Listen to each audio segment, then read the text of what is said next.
সেদিন সন্ধ্যায় সুমিতা তার 10 বছরের মেয়ে পিউকে নিয়ে গ্রামের বাজারে গিয়েছিল।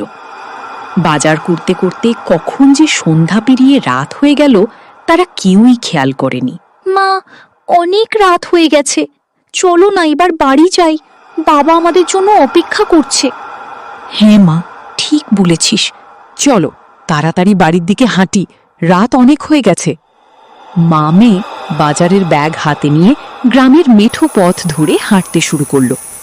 চারপাশে তখন অন্ধকার নেমে এসেছে। দূরে দু একটা বাড়ির আলো ছাড়া রাস্তায় আর তেমন কোনো আলো নেই। হঠাৎ আকাশের দিকে তাকিয়ে সুমিতা দেখল কালো মেঘে পুরো আকাশ ঢেকে গেছে।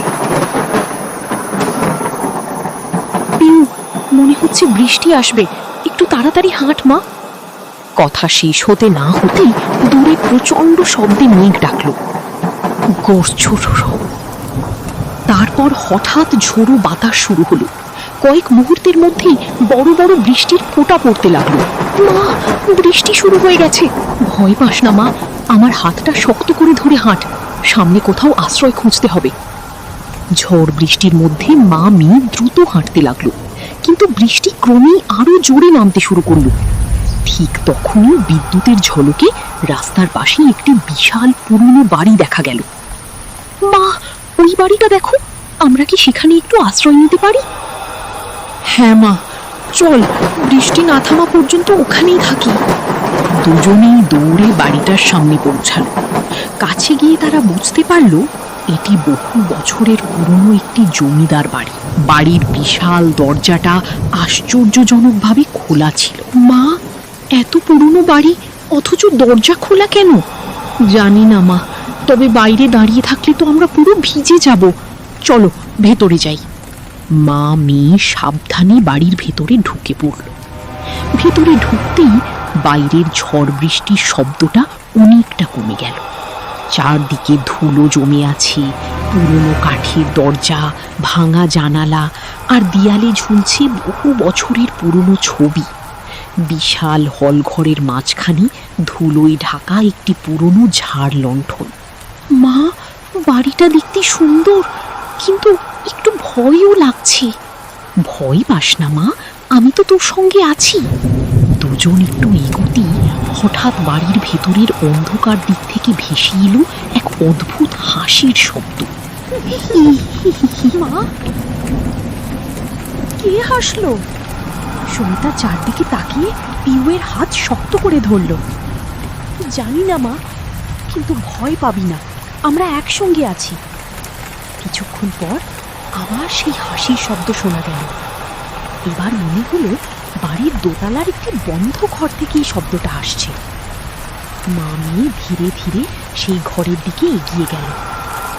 দরজার সামনে গিয়ে তারা দেখল দরজায় একটি পুরনো তালা ঝুলছে। ঠিক তখনই ভেতর থেকে ভেসে এলো এক মায়াময় নারী কণ্ঠ। কেউ কি আছো? আমাকে একটু মুক্তি দাও। পিউ ভয়ে মায়ের দিকে তাকালো। মা, মনে হচ্ছে ভেতরে কেউ বন্দি আছে। সুমিতা সাহস করে দরজার কাছে হাত বাড়াতেই হঠাৎ ঝনঝন পুরনো তালাটা নিজে থেকেই মাটিতে পড়ে গেল। দরজা ধীরে ধীরে খুলতেই তারা দেখল ঘরের এক কোণে সাদা পোশাক পরা এক বৃদ্ধা বসে আছেন। ভয় পেও না মা, আমি তোমাদের কোনো ক্ষতি করব না, আমি এই বাড়ির গিন্নি মা ছিলাম। আপনি এখানে একা কেন? আপনাকে কে বন্দি করে রেখেছে? আমাকে কেউ বন্দি করেন মা, এই বাড়ির সঙ্গে জড়িয়ে থাকা একটি পুরনো সোনার বাক্সের কারণেই আমি এত বছর ধরে এখান থেকে মুক্তি পাইনি। গিন্নিমা ঘরের এক কোণে রাখা একটি পুরনো কাঠের সিন্দুকের দিকে ইশারা করলেন। সুমিতা সিন্দুকটি খুলতেই তার ভেতর থেকে বেরিয়ে এলো ছোট্ট একটি সোনার বাক্স। চাঁদের আলো পড়তেই বাক্সটি ঝলমল করে উঠল। এই বাক্সটি তোমরা নিয়ে যাও, কিন্তু মনে রেখো এটি নিজের লোভের জন্য ব্যবহার করবে না, ভালো কাজে ব্যবহার করবে। গিন্নিমা, আমরা আপনার সম্পদ নিতে আসিনি, আপনি যদি মুক্তি পেতে চান তাহলে আপনার ইচ্ছাটুকু আমরা পূরণ করব। সুমিতা বাক্সটি হাতে নিতেই পুরো ঘরটা নরম সোনালি আলোয় ভরে গেল। তোমাদের ভালো মনই আমার মুক্তির কারণ হলো। মনে রেখো, সোনার চেয়েও মানুষের ভালো মন অনেক বেশি মূল্যবান। কথা শেষ হতেই গিন্নিমায়ের মুখে শান্তির হাসি ফুটে উঠল। ধীরে ধীরে তিনি সোনালি আলোর মধ্যে মিলিয়ে গেলেন। ঠিক তখনই বাইরে ঝড় থেমে গেল। জানালা দিয়ে চাঁদের আলো এসে ঘরটাকে আলোকিত করে তুলল। মা, গিন্নিমা কি সত্যিই মুক্তি পেলেন? হ্যাঁ মা, মনে হয় আজ আমরা একজন অসহায় আত্মাকে তার দীর্ঘ অপেক্ষা থেকে মুক্তি দিতে পেরেছি। মা মেয়ে সোনার বাক্সটি নিয়ে বাড়ি থেকে বেরিয়ে এলো। যাওয়ার আগে পিউ একবার পিছন ফিরে দোতলার জানালার দিকে তাকালো। জানালার পাশে যেন এক মুহূর্তের জন্য গিন্নিমায়ের হাসি মুখ দেখা গেল। পিউ মায়ের হাত ধরে বলল, মা, আজকের রাতটা আমি কোনোদিন ভুলব না।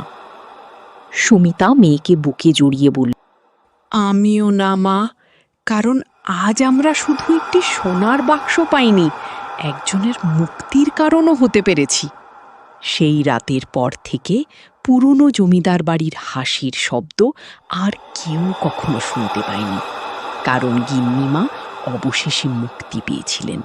আর সোনার বাক্সটি সুমিতা ব্যবহার করেছিল মানুষের উপকারের কাজে।